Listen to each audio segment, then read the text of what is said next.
હવે કાર્યક્રમને આગળ વધારતા હું આ ગામના શ્રી નજુભાઈ આહિર કે જેઓ પાણીપત હરિયાણા મુકામે CISF તરીકે સેવા બજાવી રહ્યા છે, તેઓ હંમેશા શિક્ષણ પ્રત્યે ખૂબ જ સકારાત્મક અભિગમ ધરાવે છે, તો હું વિનંતી કરીશ કે જેઓ અહીં આવી પ્રસંગને અનુરૂપ બે શબ્દ કહે. નજુભાઈ. માં ભારતીના આપણે સંતાન છીએ, આપણે અખંડ હિન્દુસ્તાન છીએ. આજે 76માં પ્રજાસત્તાક દિનની ઉજવણી નિમિત્તે આપણે સૌ ભેગા મળ્યા છીએ, ત્યારે બહુ સારી એવો સાંસ્કૃતિક કાર્યક્રમની શરૂઆત થઈ છે.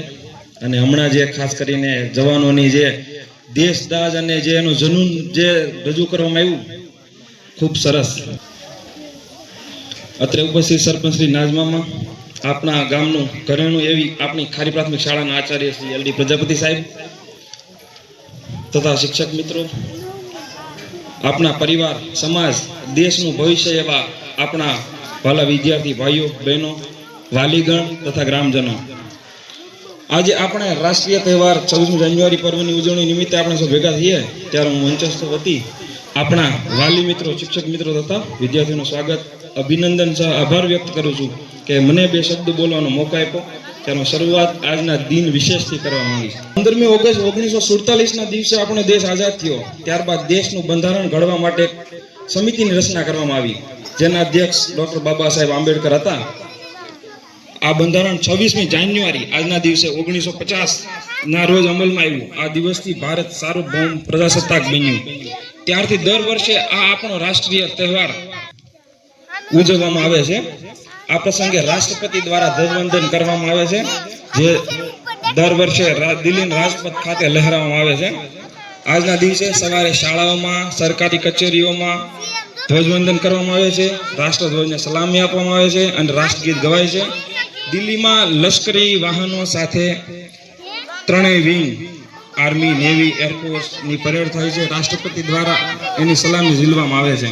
આમ प्रजासत्ताक दिन એટલે કે ભાવનાની પ્રેરણા આપતો એક તહેવાર છે. સલામ કરે ઉनको जिनके हिस्से में ये मुकाम आता है, खुश नसीब होते हैं वो लोग जिनका लहू इस देश के काम आता है. આપણા દેશ પ્રત્યે આદર અને નિષ્ઠા સાથે આપત્તિના સમયે આપણી માતૃભૂમિ પર સૌથી મોટો ત્યાગ અને બલિદાન આપવું એ જ સાચી દેશભક્તિ છે. અત્યાર સુધી જે કૃતિ રજૂ થઈ છે અને આગળ પણ રજૂ થતી રહેશે, એ સર્વ કૃતિને પ્રોત્સાહિત માટે જીલુમોમાં મોગ જે 501 રૂપિયા આપે છે, બધા એને જોરદાર તાળીઓથી ગડગડાથી વધાવશું. આપણા દેશના હજારો સ્વાતંત્ર્ય સેનાનીઓએ નિસ્વાર્થપણે પોતાના પ્રાણનું બલિદાન આપીને આપણને આઝાદી અપાવી છે. ત્યારે ચાલો શહીદો અને એની કુરબાનીને યાદ કરીએ. શિવાજી, મહારાણા પ્રતાપ, આઝાદ ભગતસિંહ, સુખદેવ અને રાજ્યગુરુ રાષ્ટ્રપિતા મહાત્મા ગાંધી, સુભાષચંદ્ર બોઝ જેવા અનેક શહીદો હોય, કે પછી તાજ હોટલમાં હુમલામાં શહીદ થયા હોય, કારગિલ યુદ્ધમાં શહીદ થયા હોય, પુલવામા એટેકમાં શહીદ થયા હોય, કે આપણા રેજાંગલાના વીરોને વીરાંજલિ કેમ આપવાનો સમય આવે, એને આપણે નહીં ભૂલીએ.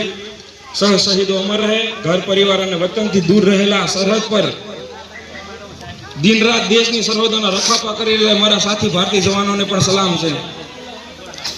છેલ્લે એક લાઈન કહીને મારી સ્પીચને આરામ આપીશ કે અફસોસ થાય છે મને એક વાતનો, કે મારા જ જન્મ સમયે રડતો હતો હું અને હસતી હતી આ દુનિયા. બદલો લઈશ આ જ વાતનો મારા મૃત્યુ સમયે, હસતો હોઈશ અને રડતી હશે આ દુનિયા.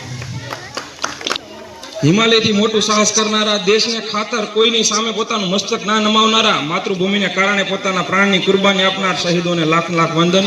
વંદે માતરમ. જય હિન્દ. ભારત માતા કી જય.